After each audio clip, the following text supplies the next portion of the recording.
How's it going, guys? It's Red, and in this video I'm going to be showing you guys a super powerful LMG DPS setup that you guys can be using right now in Back 4 Blood just after the big Halloween update. But before we get into that, if you're new here to the channel, make sure to leave a like on this video and subscribe for more awesome Back 4 Blood content just like this. Also, make sure to check out the link to my Discord server. It's going to be down in the description below. You guys can use it to find teammates to play Back 4 Blood with, so if you guys are in some dire need of teammates, make sure to come check out the Discord server. And without further ado, I hope you guys enjoy the video.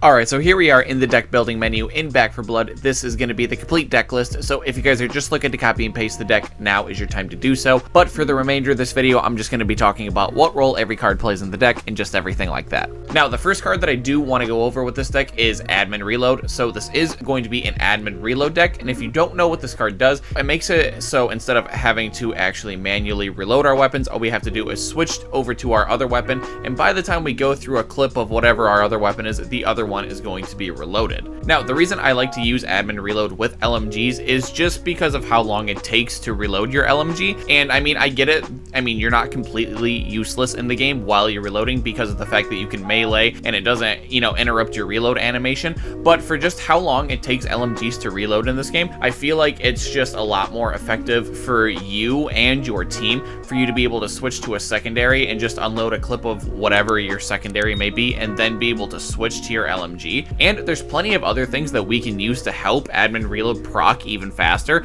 you know, because reload speed makes this, you know, the actual admin reloading part of it go faster. And weapon swap speed is also something that we can utilize just to make, you know, the actual swapping of weapons faster, which is inherently going to make the whole process of, you know, Admin Reload that much faster. All right, so the first category that I want to get into is weak spot damage. And to start this category off, we have Hyper Focused, which is going to give us plus 50% weak spot damage and minus 40% move speed while shooting or melee attacking. And the next card that we have is going to be Hellfire, which is going to give us plus 45% move speed while we're firing and plus 3% move speed while we're not firing. Now, this card is in here solely just to balance out the downside of Hyper Focused, because I do feel like getting just plus 50% weak spot damage on a singular card is just so strong that it's worth playing another card just to balance out this downside. Up next, we got Reckless Strategy, which is going to give us plus 30% weak spot damage and minus 5% damage resistance as the downside. Up next, we have Knowledge is Power, which is going to give us plus 10% weak spot damage, and it allows players to see values for damage they deal and enemy health bars. And to finish this category off, we have Front Sight Focus, which is going to give us plus 20% accuracy, plus 10% weak spot damage, and plus 15% aim speed, and plus 15% recoil control. Now, when you add up all the weak spot damage cards that we have in this deck, it is going to give you exactly 100%, and that's exactly where you want to be. You don't want to go over 100% in weak spot damage because, weirdly enough, how Back 4 Blood works with some of its categories, if you go over 100%, it actually starts to negatively affect you. So, for example, if you were to have somehow 105% weak spot damage, you're only going to be dealing 95% weak spot damage because you're going 5 over 100, if that makes sense.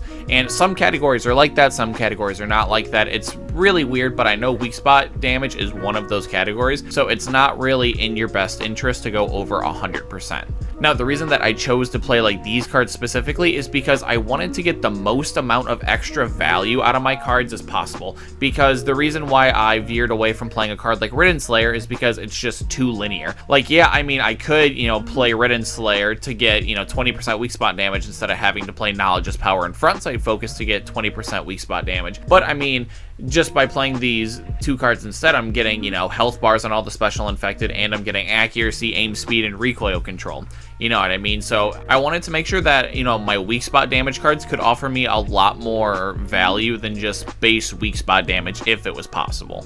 Now, up next, we have just the straight damage cards, and to start this category off, we have Film Full of Lead, which says while shooting, we gain 1% damage, 1% fire rate, and 5% swap speed every 0.025 seconds. Max count of buffs is 20. Up next, we got Shredder, which says each bullet hit causes the target to take 1% increased damage for 3 seconds, stacking up to 15%. Up next, we have Patient Hunter, which is going to say every 0.075 seconds we ADS. It increases our bullet damage by 10% up to 3 stacks. And to round this category off, we have Large Caliber Rounds, which is going to give us plus 7.5% bullet damage and plus 200% bullet penetration.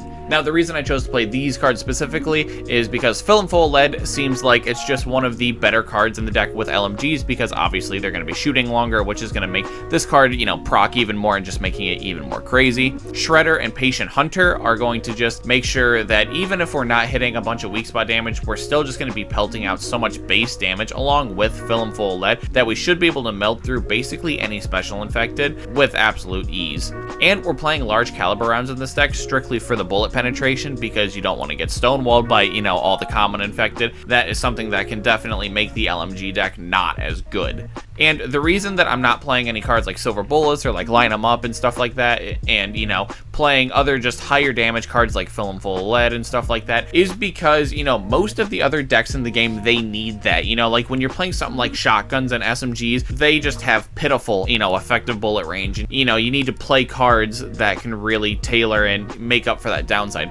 LMGs don't really have that downside, like in terms of like the damage category. Like they don't have a bad damage drop off. The things that they struggle with are more or less like reload speed and like aim speed and like other mobility things. Damage isn't necessarily something that they struggle with, so it lets you play a lot more linear cards because there's a lot less downsides that you have to account for. Alright, and the next category that we're going to have is going to be Weapon Swap Speed, and to start this category off, we have Reload Drills, which is going to give us plus 20% reload speed and plus 25% weapon swap speed. Up next, we got Cold Brew Coffee, which is going to give us plus 15% reload speed and plus 25% aim speed, weapon swap speed, and use speed. Up next, we got Energy Drink, which is going to give us plus 15% stamina, plus 25% weapon swap speed, and plus 15% move speed while we're firing, and 10% slow resistance. And to round this category off, we have Shooting Gloves, which is going to give us plus 25% weapon swap speed and plus 15% recoil control and plus 15% accuracy.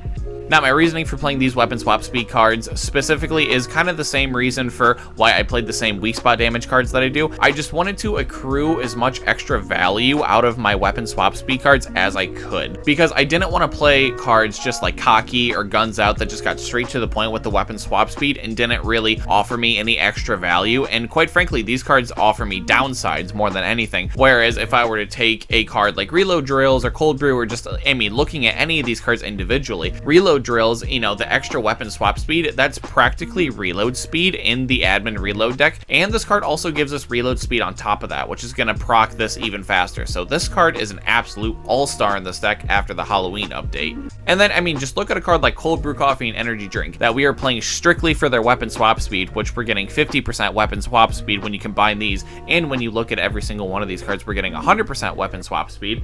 But just off Cold Brew, we're getting reload speed, use speed, and aim speed. And, when you add Energy Drink in there, we're getting stamina, we're getting move speed while we're firing, which is going to make the hyper focus thing, just that much better. Just having an excess of extra little incremental advantages is just so strong, in my opinion, that I think it's worth really spreading out like your weapon swap speed cards to, get a bunch of little ones that give you incremental advantages rather than just try to play something like Cocky that gets all your weapon swap speed done just right then and there. And the last card in this deck is going to be Ammo Mule, which is going to give us plus 75% ammo capacity and minus 5% move speed as the downside. Now, this one's in here for some pretty obvious reasons. LMGs, they do eat up a lot of ammo, and you do want to be able to hold a lot of ammo, because the last thing you want to do is always be whining to your teammates for ammo, because, you're not always going to have bots to just drop you infinite amounts of ammo. And I have found that just having Ammo Mule has been enough, but, if you want to play, another one of these ammo cards just to really make sure that you never run out of ammo, you could always play Ammo Belt, which is going to give you plus 50% ammo capacity and plus 15% reload speed, which, the reload speed is going to make admin reload proc even faster. So this card actually is a little bit more synergistic than Ammo Mule is. So, if you're finding yourself, not needing all the extra ammo, you actually could switch over to Ammo Belt, which will make the deck just that much more synergistic. Well, that's going to do it for the video, guys. Make sure to leave a comment down below telling me any deck changes that you guys would make, and as always, if you happen to enjoy the video, make sure to leave a like and subscribe to my channel for more awesome Back 4 Blood content just like this. Also, make sure to check out the link to my Discord server. It's going to be down in the description below. You guys can use it to find teammates to play Back 4 Blood with, so if you guys are in some dire need of teammates, make sure to come check out the Discord server. And until next time, it's been Red, and I'll see you guys in the next video.